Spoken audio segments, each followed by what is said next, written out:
Welcome to this optional training on follow-ups and action steps.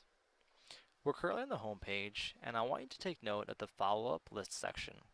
This is where our action steps and follow-up lists will populate when we make reminders for ourselves. Now, just to show some functionality, I'm going to enter backdate mode and just backdate for about a month. Set that backdate, my bar will turn yellow, and my client is actually under my favorite section, and I'll just jump to my client. I'll jump to the case plans, and I'll add a goal here. So this should be pretty familiar if you've taken the previous training, but we'll make sure the provider is correct. I'll select myself as the case manager, and I had to backdate because I forgot to enter the goal in, a month ago. So I'm going to do that now. And the classification, I'm going to say that we're going to do a case goal regarding employment. And more specifically, we just want to go ahead and let's see here, let's say obtain full-time employment. So I can write goal description or a target date, which I'll leave blank here. And for my overall status, it's currently in progress. It hasn't been completed at this point, so I'll put overall progress. So the projected follow-up section is where we can populate our home screen with information about goals for our clients. So this section here, projected follow-up date, is where you put a date where you want to follow up. This would be for the entire goal. So let's say that me and the client discussed that we wanted to have full-time employment by February of 2018. And so we're going to say that we're going to follow up about the employment status in February. So whatever date I put here will automatically make an entry on the home screen. And this entry will give us how many days until the follow-up has to occur. So the follow-up made, completed follow-up date, and outcome of follow-up. I'll leave these blank for now, since I don't need to use them. So I'll go and click Add Goal. I'll save and exit, and I'm going to jump to my home screen to see what that looks like. So the follow-up I made is just right here. So it's very convenient. It says the client ID. If I want to jump to the client's profile, I can click on that. And if you hover over it, it will actually tell you the client's name. And it'll tell you what it's referring to. So it says the type of goal. If you hover over it, it says jump to goal, employment. So if your client had multiple goals, or if you had multiple client ID numbers, and you couldn't differentiate which one was which based on the ID alone, simply hover over the options, and you'll have more information about what we're looking at. But it shows the date where the follow-up should occur, and also shows the time remaining until the goal is complete. Now please note, this is time remaining from the actual dates. So from December 16th, 2017, we have 47 days to follow up with the goal. This will completely disregard whatever backdate you're in. So you have backdated to 2001, this would still say 47 days. Uh, so, like I said, I'll go jump back to that goal by clicking the goal button. And here we are. And that's how the follow-up section works. Now I'm going to go ahead and go over action steps. So action steps are a way to break down the goal into smaller portions, maybe more manageable for you or the client, but it's just an option that we have. So you'll click on the Add Action Steps, and the provider will automatically populate as does the date action step was set. And I want to describe the action step. So I want to say that from 7 days out on 11/23, I wanted to go ahead and just meet with the client to discuss, possible job fairs. And then the overall status would be just in progress. And then, let's see here. And the projected follow-up date. So this is once again just the follow-up section. So like I said, I want to discuss job fairs as of 11/23. And I want to make sure that that's me, and I won't complete the section at this point. So I'll save that action step. We also discussed that, by the end of February, we wanted to go ahead and have a training course complete, a job job certification. So complete job certification is my action step. And we'll say our plan to follow up is just a little before the holidays. So we'll just select 12/20/2017.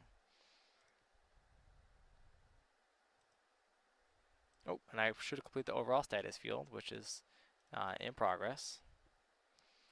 And then let's say I have one final action step, and that is complete applications to 3 employers. And I want to do that by, if I'm looking to get a job by February 1st, I want to do that by mid-January.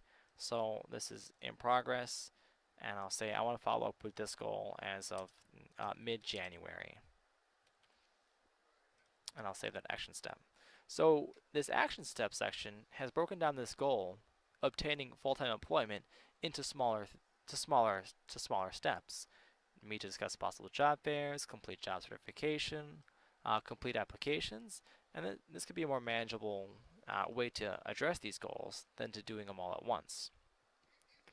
So I'll save and exit, and let's go to the home page and see how this has affected our follow-up list. So you can see, and actually I'll exit out backdate as well. But before I do that, you'll see that this top action step here, even though I'm in backdate mode on 11/16, this still says that I'm past due on this particular goal. And that's because this reflects from the actual date, the time remaining column, and disregards the backdate mode. So let's go and exit the backdate mode now. And so I have a full list of items that I have to work with the client. And so I know that they're all for client 29, and I have the date. So I see that I have a past due one that I should have discussed. And I hover over this and I see it says jump to action step. Well, let's go and click that. And it jumps to the exact action step where we said we would meet to discuss job fairs. Well, this is passed, and me and my client, we actually did discuss this. So we're going to close that. I'm going to say we achieved that, and we didn't do it on 11/23. We did it on 11/25, but we'll still go and close that. Now, to remove this action step from our main screen, we'll want to go ahead and ensure that the follow-up was made. And we'll go and indicate that the follow-up was made on 2017. And that will just say it was achieved. You'll save the action step, and it'll be back to your original goal here. So you'll see all your mini steps, and your first mini step is closed and achieved. And so this is where you can put a target date as well, and that actually might be good to put so you have a better idea of where you're going in the future. So, but for now, we'll just note that we achieved this one, we closed it, we'll save and exit, and we'll jump back to the home screen. As you can see, one of our action steps has disappeared. And so I now know that I have another action step on 12/20 as well as 1/15 before I have to follow up on the goal on February 1st, 2018. Now I have 4 days to complete this action step. Now, luckily, my client's been hard at work, and they've completed a certification earlier than expected. So I can go and just jump to this action step.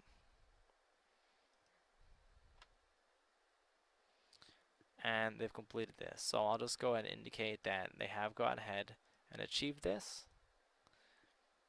And I'll just make sure that the follow-up was made yes, and that it was achieved. And I'll save that action step. Oh, and I forgot to update the status field, so let me just open that up. Okay, and as you can see, as you go one by one, if you break the goal down into manageable action steps, you can close and indicate each step is achieved one by one.